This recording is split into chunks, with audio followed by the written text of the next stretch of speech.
Hey everyone, welcome back to my channel. Today we are going to be talking about a fun little project that I was working on for the past couple months. Weeks? Months?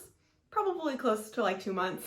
So I had a friend reach out to me via text. We're always just randomly texting each other weird stuff, and this time they sent me a text about AI writing a story about a branch manager, like a bank branch manager, and they asked me to read it and see how accurate it was because I have a lot of banking experience. It's where I work right now is at a bank, and I read it and I was like, yeah, it's pretty accurate. And then he was telling me that he had AI technology write it for him, and I had briefly seen like all that AI like animation of people, like portraits of people going around social media recently.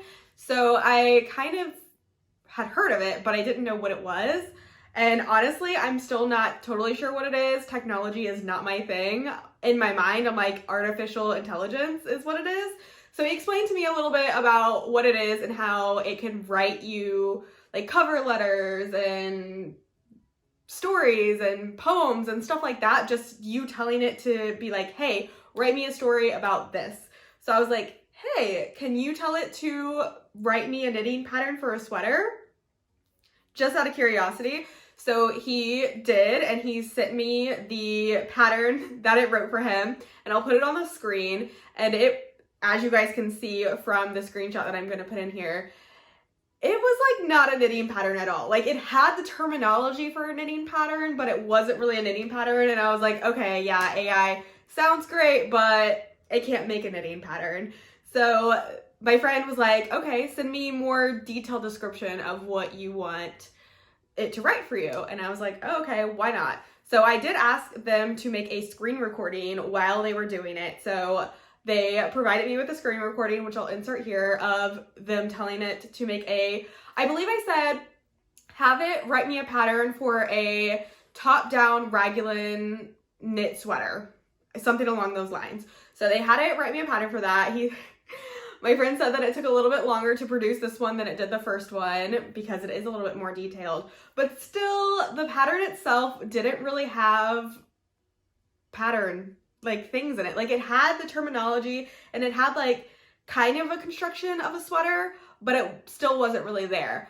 But in my head, I was like, I have to make a YouTube video about this, like me following an AI pattern. So here we are. All of that to say, I followed the patterns that this artificial intelligence wrote for me. So what I decided to do, since neither of them really made a pattern, I kind of just combined the two of them. I took the first pattern that it wrote for me and I used some of those things and combined it with the second pattern, and that kind of gave me more of a sweater pattern. However, I will still say it was very loose in constructions, and somebody who had never made a sweater before would not have been able to follow this at all as a pattern guideline for a sweater. I happen to know constructions of sweaters. In this case, I asked it to write me a raglan pattern. So I have very good knowledge of how to construct a raglan sweater. So that came in handy when following this pattern.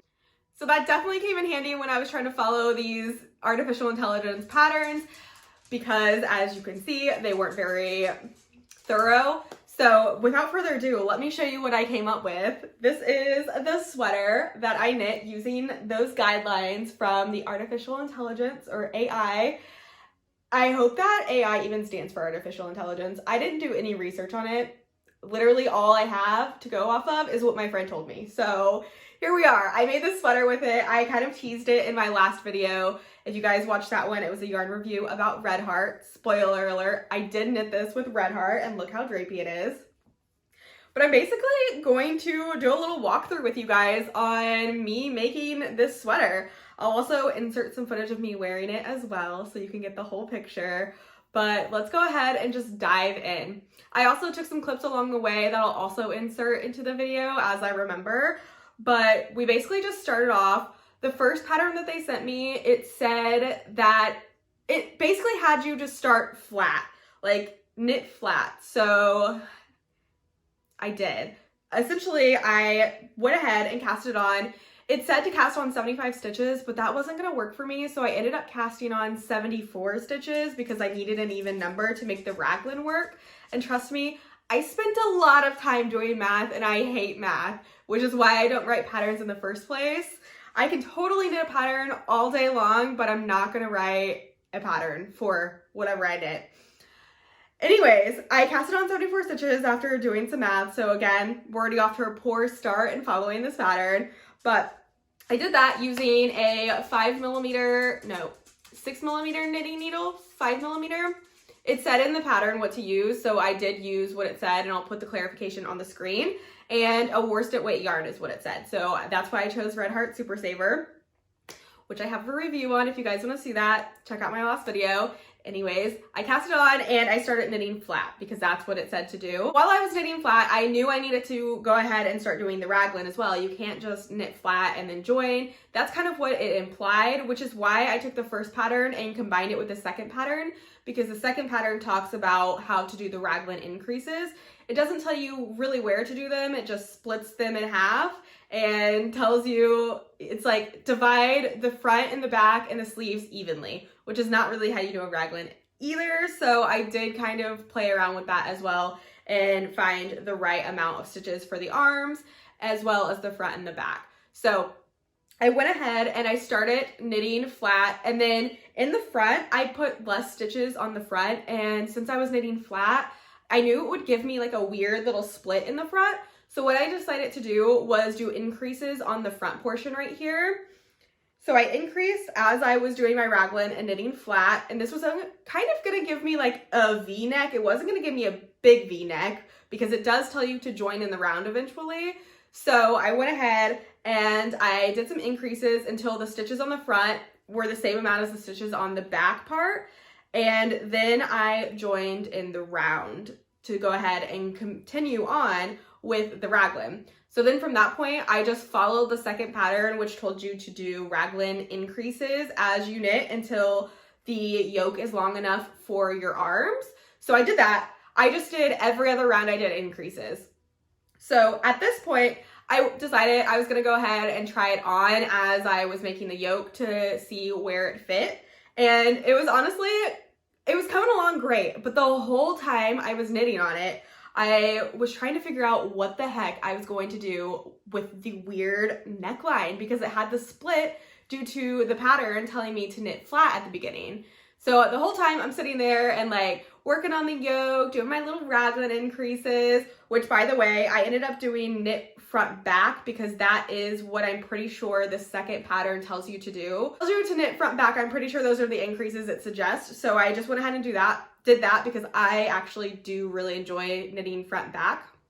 So I did that, and then I was finally ready to split for the sleeves. So I went ahead and I split for the sleeves.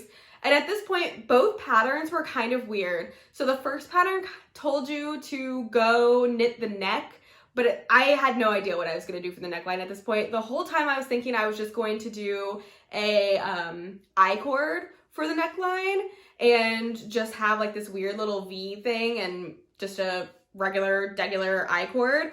But I wasn't like vibing with that very well, so I knew I wasn't going to do the neckline just yet. So the second pattern tells you to go ahead and do the sleeves, and I took a little clip of that little portion of me deciding if I was going to do the sleeves, and I will insert that here. So I think one of the patterns kind of alludes to doing the sleeves first and then coming back to the body. I don't think I'm going to do that. I want to like follow the pattern as close to what I can, but basically it says do the sleeves and then join back for the yoke, but we'd be working the bodies. So I think that's like a little loophole. You can totally do the sleeves first, but doing it either way doesn't affect the pattern in any sort of way. So I'm going to go ahead and just continue on with the body. And I just want to make a little note. Red Heart Super Saver is kind of slapping. Like, this isn't the worst thing that I thought, honestly.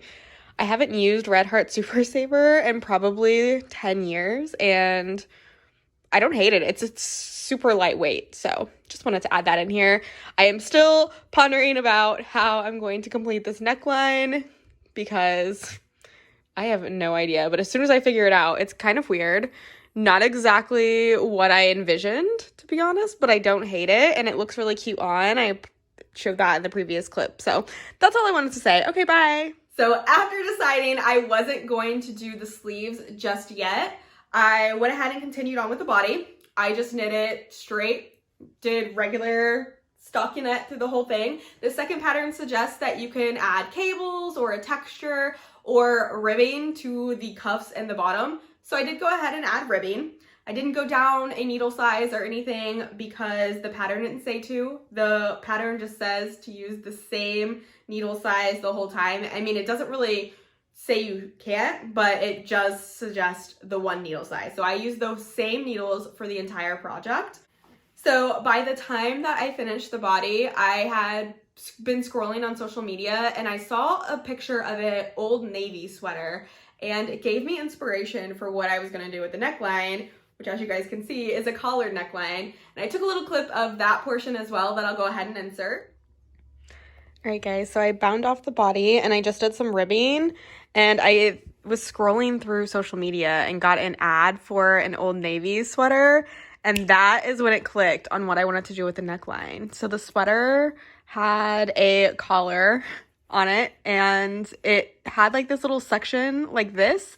And if you guys remember, I had a dip in the front part here based on how the AI pattern told me to knit the sweater. It said to do it flat and then join in the round, so I got a gap here. So I filled it in with some ribbing. Maybe not the most professional job ever, but it's fine. And then I picked up for this collar, and I think it's gonna be adorable. I'm gonna knit like maybe another inch or so and kind of make it a dramatic collar, and then do some baggy sleeves, and we're gonna have a sweater written off of a pattern that was very vague and weird. But I am overall pretty excited about how this is turning out. I can't wait to try it on. Still on my needles, obviously, but hopefully this is the idea of it when it's finished. I'll have to do a little bit of sewing to make sure everything lays the way I want, but yeah. So from that point, I just went with it and I knit the collar on this, and I'm very happy with that decision. I think it was definitely the way to go, considering the AI patterns told me to knit it flat at the beginning, giving me that weird little part in the middle. So I think that seeing that pattern on Facebook was the thing that was like my saving grace in this, because it took it from something that I was like, I'm probably not ever gonna wear this, to something that I'm actually gonna wear. I'm really into this. So obviously after I knit the neckline, I went ahead and did the sleeves. There was literally zero talk about the sleeves. I think one of the patterns suggests that you knit the sleeves and then go back to the body, which I didn't do. I think I just talked about that, but it doesn't really tell you how to do the sleeves. If anything, it says to do even decreases, but I don't really think it does. So I took it into my own hands.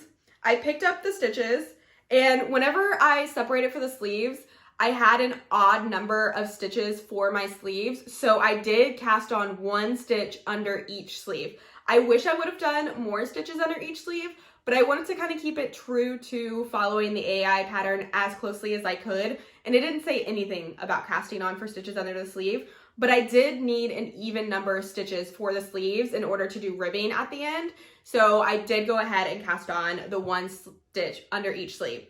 So I picked up all of the stitches, and whenever I picked up the stitches for the sleeves, I think I picked up 5 stitches under each underarm. So I picked up all of the live stitches, and then I just picked up an additional 5 stitches when I came to the underarm. It was probably 4 stitches. It might have been 6. It was either 4 or 5 or 6 stitches. I know I needed an even number, so 5 doesn't make sense, but it doesn't matter. I digress. And then I immediately decreased by 2. And then I decreased by 2 every 10th round. So I knit 10 rounds and then decreased by 2 with a knit 2 together. And then at the end of the round, I did a slip slip knit. So just very basic. And then I did that for 5 times. So 5 decreases. And then every 5 rounds, I started doing decreasing by 2 at the very bottom. So you can kind of see here the nice little gradient that gave me. And it's the perfect length sleeve. It goes all the way down to my wrist. I added a 1x1 ribbing cuff, looks like that. The sleeves are kind of like large, but I like that. They're a little bit baggy. I thought that fit the sweater better, which is also another reason I wish the body was a little bit baggier and less fitted than it is, but it's okay. It still fits cute and I really like it. I definitely can't wait to wear this to the office. It's so nice and cozy. But yeah, this is the sweater that AI technology wrote for me to make. For all of the bind-offs, I did a tubular bind-off. I just have been enjoying tubular bind-off lately. I took a little clip of how it looks with the Red Heart Super Saver with the ribbing. You guys can kind of get a look up close of the tubular bind-off for this pattern. But overall, I'm fairly happy with the pattern that I was given. However, do I think AI technology wrote the pattern? Not really. I think I did up most of the writing and it was kind of just a guideline on how many stitches to use at the beginning. Honestly, that was the only useful thing at all. So it told me to use worsted weight yarn. I think it told me to use a 5mm knitting needle and it told me to cast on 75 stitches. Didn't cast on 75 stitches, but I casted on close to 75 stitches. And I don't think AI technology is taking the knitting world by storm just yet, based on the patterns that I was given. But I definitely think that it's something that could happen in the future. You could totally have a robot write a pattern for you. But as of this moment, if you were a very beginner and you asked AI technology to make you a knitting pattern for a sweater, unless you're getting very specific, I don't think you're gonna get good instructions on how to make a sweater, because your girl, she had to do a lot of math for this and a lot of decision making on her own. But I am happy with the results in the end, and I'm glad that I stuck this project through and didn't give up on it. That is probably my favorite part of the whole project from this point. The fact that I was able to stick it out and just finish the project is probably the best part of the whole thing. I was really excited about the idea that I got whenever my friend texted me about this AI technology and we were going back and forth with this pattern stuff. And I'm glad that I really stuck to it and I actually did it, because I ended up with a pretty cool sweater and a lot of inspiration and motivation to maybe make some more patterns for myself in the future, because I realized I do actually know how to construct a sweater really well. I don't need a pattern for that, and that's a lot of fun. It led me to a lot of creativity, like with the neckline. Other than the neckline and the collar, it's a pretty basic sweater, a pretty basic raglan sweater. But I mean, I didn't ask for a whole lot from the AI technology, so we'll give it a 5 out of 10 for it trying.